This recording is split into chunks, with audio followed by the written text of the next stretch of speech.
टूनी चिड़िया और बुलबुल कौवा दोनों बहुत अच्छी दोस्त थीं। वे दोनों अपने अपने बच्चों के साथ एक ही घोंसले में रहते थे।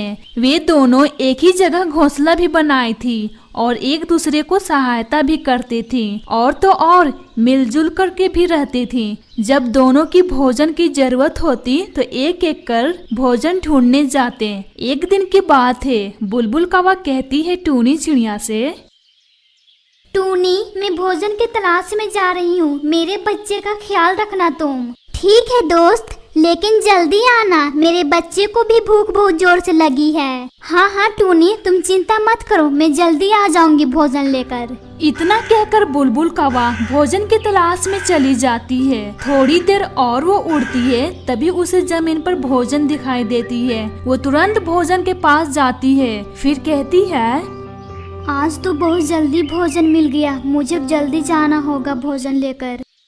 भोजन लेकर बुलबुल कौवा तुरंत घर पहुंची। फिर टूनी ने कहा, अरे वाह दोस्त, तुम तो बहुत जल्दी घर लौट आए। अच्छा ठीक है, अब मैं जाती हूँ भोजन की तलाश में।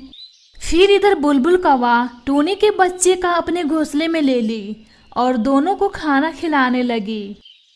माँ, तुम उसे क्यों खाना खिला रही हो? पता है आपको, उसकी माँ ने मुझे खाना नहीं खिलाया था। बेटा, इस तरह से नहीं बोलते बेटा, ये तो तुम्हारी छोटी बहन जैसी है ना। इसकी माँ ने इसलिए नहीं तुम्हें खाना खिलाया था, इसकी माँ के पास देने के लिए कुछ भी नहीं था बेटा। सबसे पहले मैं गई थी ना भोजन की तलाश में, इसलिए बेटा। कुछ भी हो, लेकिन माँ मुझे बिल्कुल भी अच्छा नहीं लगता है तुम इसे खाना देती हो तो। तुम्हें एक बार में समझ में नहीं आता है क्या? माँ, तुम मुझे डांट रही हो, ये सब इसकी वजह से ना माँ, इसे मैं छोड़ूंगा नहीं। फिर बुलबुल कौवा का बेटा टूनी चिड़िया की बेटी को घोंसले से धक्के देकर नीचे गिरा देती है। फिर उसके सर पर चोट लग जाती है। ये देखकर बुलबुल कौवा कहती है, हे ईश्वर, ये तुमने क्या कर दिया बेटा? फिर बुलबुल कौवा भी नीचे आई और इधर टूनी भी आ गई। अपने बच्चे को देखकर कहने लगी टूनी चिड़िया, क्या हुआ मेरे बच्चे को? टूनी चिड़िया चिल्लाकर बुलबुल कौवा से पूछने लगी। तभी बुलबुल कौवा दुखी के साथ कहती है, टूनी, मुझे माफ कर दो, मेरा बच्चा ने तुम्हारे बच्चे को धक्का देकर नीचे गिरा दिया है। दोस्त, सबसे पहले इसे हॉस्पिटल लेकर चलते हैं। फिर तुरंत उस बच्चे को लेकर डॉक्टर के पास पहुंच गए। टूनी के बच्चे का इलाज चल रहा था। टूनी बाहर खड़ी थी। हे ईश्वर, मेरे बच्चे की रक्षा करो, उसे बचा लो ईश्वर।